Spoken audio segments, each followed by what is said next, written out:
How are you? I've just been having a chat with a couple of the other musketeers, and we were talking about motivation and where we are now and where we're going. And we got onto the subject that always tickles me. Um, would you still do what you do now if you had £40,000 or £50,000 a month coming in? And I'm a lorry driver. Chris is a taxi driver now. He was an FSA. I was a hotelier. And I said, it seems really great that you would say, yeah, I'm really happy doing what I'm doing.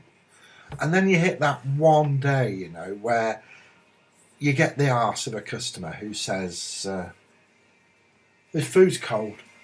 And I actually had this one time in a hotel I was working in Bowness, in the Lake District, and this guy said, this food's cold. I'm ever so sorry, sir. I'll replace that for you straight away. And I picked it up without a cloth. I damn near burnt my hand. The plate was freaking boiling. And I've just had a day of it. It was a long bank holiday weekend, and I just accidentally dropped it in his lap, and he was, it's not that cold, is it? And that was when I realised that probably the service industry and me needed to part ways. And Chris exactly had a similar story. He was out in the cab last night, and somebody got in his face and pointing on his chest. And you do think that you love your job so much. And I said, I would buy myself a Scania long line where you've got room for a double bed and a shower in the cab, in the bedroom part. And it's good. And I would love to do that and just drag a trailer up and down the motorway a couple of days a week, because actually I love driving a wagon. There's something so incredibly powerful about having all those horses under you, and it's a great feeling. And more lights than Blackpool, and it would just be awesome. But then you get to a drop, like you're pulling in for Tesco or Sainsbury's or Walmart if you're in the States, and you arrive at this place and you're struggling to get the trailer in. Somebody won't move a car, and you just go, sorry, I don't need this. Look, there's your trailer, there's the food, I'm going home, mate. Because you wouldn't be motivated or incentivized to really try your hardest. And as soon as you hit something that makes it slightly difficult, you'd be off down the road, wouldn't you? There's the keys, I'm going, mate, sorry. Or you're working as a joiner, doing whatever, and you just cut the same piece of skirting board 6 times and you just never get it to. You just put the tools in the skip and you go home. If you've got $50,000 a month coming in, however much you enjoy doing what you do, on the bad day, would you carry on? No, I don't think so. And that's called choice. And building this online business, be it with SFM, whatever. I mean, we've all got multiple income streams. We all have. We don't just stick to SFM. There are other things that we promote. They're all congruent, and SFM, I would suggest, is probably my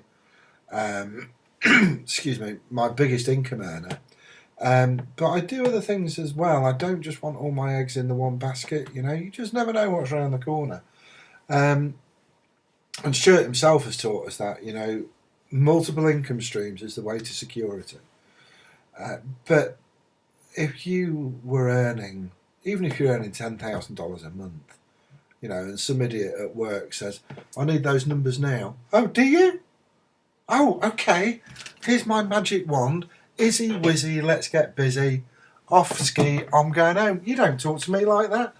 If you know you've got the money, you don't just roll over.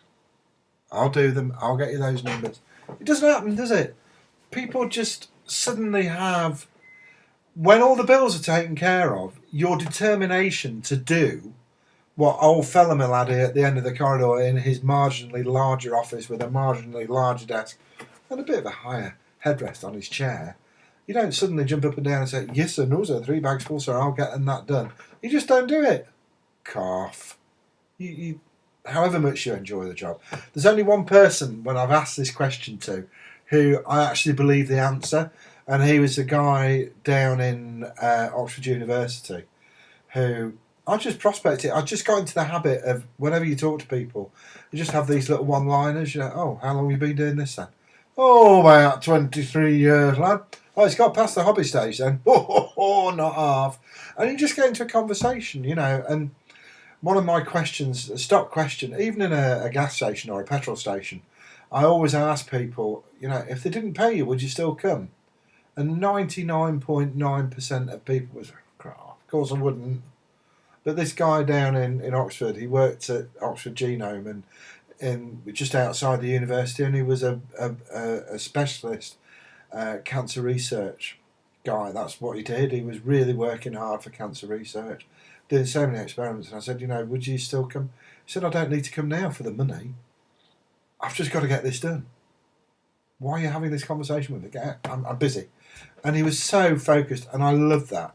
You know, I think nurses are pretty much the same because they get such pants money.